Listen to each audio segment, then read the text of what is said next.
Hey, Coach, congrats on the win today. Just talk to us a little bit about you guys' mentality and just overall this 6 of 7 for you guys. So just how are you feeling about that? Talk to us about it. I mean, I'm tired, honestly. I mean, this one was kind of draining, because um, I mean, we had to really fight. I mean, you got to fight for all of them, but this was a little bit different in bringing a young team in here that was trying to find its identity to play a certain way, the grittiness that you need to have to win 3 games in a row, and to do it against incredible competition. But the SEC prepares you for this grueling weekend, and I'm happy that we've found our way on top. Next, we will go to David.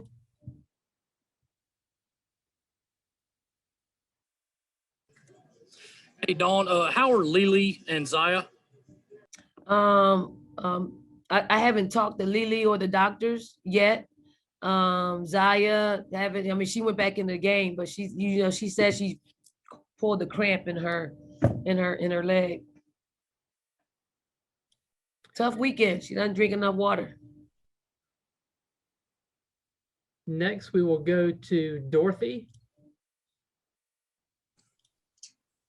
Coach, hi, congratulations.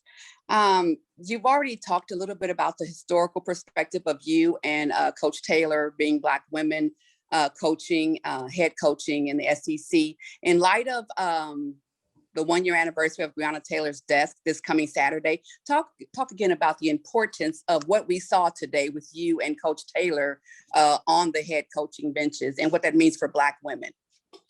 I mean, if I told you how many text messages that I got from other Black coaches around the country, just congratulating us, saying thank you for giving them hope, that one day they can be in this position, and assistant coaches as well. I mean, I've been very fortunate to have a long career in coaching. Somebody believed in me well beyond my imagination of being a coach. And he gave me an opportunity to do something that, again, I did not want to do. But the challenge of it was the thing that won me over. And I just feel like if someone like myself, of course, I played the game at the highest level, but I had no coaching experience, zero, when I got into coaching. And he believed enough in me to think that I could do a great job with it. And fortunately for me, it rang true. But there are a lot of assistant coaches out there who've had as long a career as I am, assistant coaching, Black, white, all of them. But Black women haven't gotten a whole lot of opportunities to be head coaches in Division I basketball. And if I had to go Division II, which I don't know a whole lot about Division II or III, it will probably ring true. If not, we will hear more and more about it.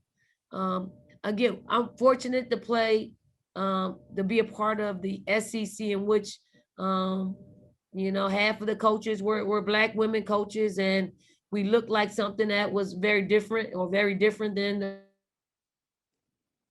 rest of the country. So my heart really full to look down on that sideline and see Joni Taylor, someone that I know, I love. We've been in the business. Her husband was one of our assistant coaches for a long time here and at Temple. So I think, what you saw gives Black women hope that one day they can represent in this way. And it's not by any means shunning any other coaches, any other, ethnicities. It's not doing any of that. It's just for a very long time, coaching rosters have been filled with a lot of Black assistant coaches, and they some of them have paid their dues to at least get opportunity, not status quo, just really real opportunities to learn, to grow, and to better our game, and to give the young ladies, most of the young ladies that we coach, a role model, someone that looks like them. And it's nothing against other coaches, men coaches, white coaches, Chinese coach. It's nothing against them, and it's everything for what has been lacking in our game. Thank you. Next question will go to Greg. Hey, Don, you kind of talked about, this being a particularly draining tournament and the grittiness needed to go through it. I guess, how challenging was this final? It seemed like it was very physically punishing. I mean, super challenging. If you look at and you see some of our players, they're limping out of here. They were exhausted. We call timeout. You look at them, they're sitting in front of you, they're standing in front of you, their mouths hanging open, but they're shaking their heads and affirmation to say, yes, I hear you. I hear you. And they did the best they could. I know Georgia's going to feel the same way our kids are feeling tomorrow, because it was a hard fought victory for us. And that's what you expect from being a SEC tournament champion. Next question will be to Matt. Coach, you look at the 4 losses you had this year, they were all very close competitive games that came down to the end. To come out with a win in this one, which was another hard-fought competitive game, and to do it in a championship game, how big is that for the psyche and the mentality of your players going into the NCAA tournament? I mean, it's huge. Anytime that you can win this tournament, it gives you an extra boost. And I'm proud of our team for being able to fight through a stretch in the season in which, it was a crossroad. It could have gone either way. We could have came into this tournament, lost very easily to a very good Alabama team and, limped into the NCAA tournament. But, when you beat a team like Alabama, when you beat a team like Tennessee, and then you win your conference tournament championship against a team like Georgia, you got to feel good about it. You're going to need, some recovery days to get back to normal and get back to your equilibrium, but it's well worth it when you're hoisting a trophy. Next, we will go to Pete. Hey, Don, I know that, each championship is something to itself that you're happy in the moment, but is this going to mean more, do you think, down the road because of what you all endured to get here, what we all went through as far as the pandemic? Yeah, I mean, this is special because there were a lot of unknowns. For our team, there were a lot of unknowns externally. There were a lot of scares and having to shut down because, contact tracing or actually someone came up positive. So it was a lot of uncertainty, but this one feels good because we earned it on the court and we earned it off the court in that, none of our players was impacted very seriously, and they did everything they needed to do to put themselves in this situation. So it was a win all the way around. Next, we'll go to Brandon Sudge. Hey, Coach, I want to ask you about the matchup with Jenna and Aaliyah. How are you guys able to take advantage of that with getting Jenna out of the game early, and then especially at the end there with Aaliyah just able to kind of dominate in the post late in the game? I mean, it was a tough matchup. That's a lot of mass on mass with the leader in Jenna Staley. They're super competitive. They're highly skilled. They can shoot threes, they can shoot the mid range, they got great footwork in the paint. It was just, who was going to gain an advantage. I thought, for the time that Aaliyah was out there, we really concentrated on getting her the ball. And Georgia really concentrated on getting Staley the ball. But they also, their guards were efficient and hitting outside shots. So it put them in a position to be very balanced. For us, we couldn't hit a whole lot of outside shots, but we hit some when they counted. But we wanted to work through Aaliyah Boston today, because we felt like, only something good could happen out of that, whether that's scoring or whether that's putting Staley in a position where she could foul. And it worked out for us today. Next, we'll go to Keith. Hey, Coach, congratulations. Looks like you've added a new accessory to your wardrobe there. Coach, you said before the tournament, Destiny couldn't play all 120 minutes. I think she played 109 minutes. Talk about just the guts, because clearly fatigue was a factor. Talk about her knocking down big shots, and then Aaliyah Boston. What a tremendous day for her. Is this what your team needed these 3 days to really show them what the NCAA tournament will be like?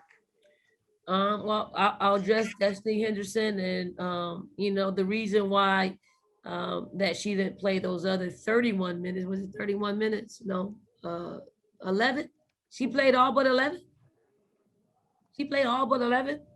Well, I mean, those 11, those 11 minutes, we felt like had to be spread out between the quarterfinals and the semifinals. I just didn't feel comfortable with anybody else on the floor today, because she was working so well. I knew she was tired, but I brought her over to the side and I was like, you got to finish it. I mean, you got to finish it. You got to suck it up. You got to finish it. We can't afford to take you off the floor. And she shook her head and she made plays. Aaliyah Boston was huge today. I mean, she has to be that dominant for us in order for us to win these type of basketball games. So I was happy for her. She saw the ball go in. She didn't have double coverage night in and night out. I mean, possession in and possession out. They single covered her, and we've been chopping at the bit for her to get single coverage, and she made them pay for it. Next, we'll go to Doug Feinberg. Hey, Coach, congrats on the win. It's a weird situation, obviously, with the NCAA. You normally be preparing to play a couple of home games, but you're going to Texas with everyone else. How do you approach the next week or so as far as practice and getting yourself ready for the trip down to Texas? Rest is equally as important as practicing. So we're going to take a good portion of this week off, and just let our kids heal up. It's tough. I mean, it's probably tougher this year than any other year. I think just because of the mental drain that COVID has had on our season, on our young players. So we're gonna rest up. We'll probably get back going at the end of the week and see where our fate lies on next Monday. Thanks, Coach. Next question is from Chantel Jennings. Hey, Don. Thanks for your time today. Aaliyah said earlier that during the Alabama game, you told the team that nice teams don't win championships, definitely not SEC championships. I'm curious, after this title, is this team officially not nice, and how important is it to keep them in that mindset moving into the NCAA tournament? I mean, you just don't get rid of, niceness over a weekend. Niceness is, or nastiness, is a lifestyle, really. Nice, nasty, that balance of doing it that way. I'm just happy to see that it's in there. Like it's in our players. And as coaches, we have to pull that out of them, or else they're just going to be comfortably in their skin. And that's not the way the world works, because more times than not, nice people finish, maybe not last place, but surely not first place. Next question is from Mitch Brown. Coach, obviously not keeping a nice meter around, but Aaliyah said that once you told him that in the huddle, kind of clicked for them. We kind of saw Aaliyah take her game up, be a little bit more aggressive when she saw the opportunity to. Just to see this team play within the situation and play within what you wanted them to do in the right time of the season.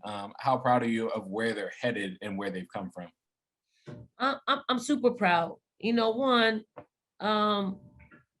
the transformation had to happen because of losing. I don't know if I harped on as much as what I harped on at the end of this season. Maybe it's me. Maybe I didn't do a great job of coaching up front. But with young people, it's really hard to ask them to do things that they can't see while things are going great for them. They're unfortunately are visuals, and those visuals came in the form of losses. And then they pay attention a lot more in those situations, but they're young and they really haven't experienced a whole lot of losing on this level, and they really haven't experienced how to really play. We had senior leadership last year, but Lily was our lone senior, and it's hard for one person to take on that responsibility. And unfortunately, again, losing does that for you. It's a wake-up call, and they're highly competitive. They're highly motivated. They only want to win. So when they're not winning, they'll tune in a little bit better to make sure that losing feeling escapes them a lot more than presents itself. We have time for one more. We're to Cam Gaskins. Hey, Coach, you talked about, finding that grit and finding that nastiness, but it felt like today there were still a couple of those little things that you want to get cleaned up. I was just wondering what is at the top of your to-do list in terms of things you want to address before the first round of the NCAA tournament. The top of our to-do list is make layups. If we can make layups, I don't think we wouldn't have to cat and mouse the game at the end of the game if we just made layups. I think if we just made layups, we'd be undefeated, to be quite honest. So that is it. We'll continue to work that. In hopes we put that part of the game together for us.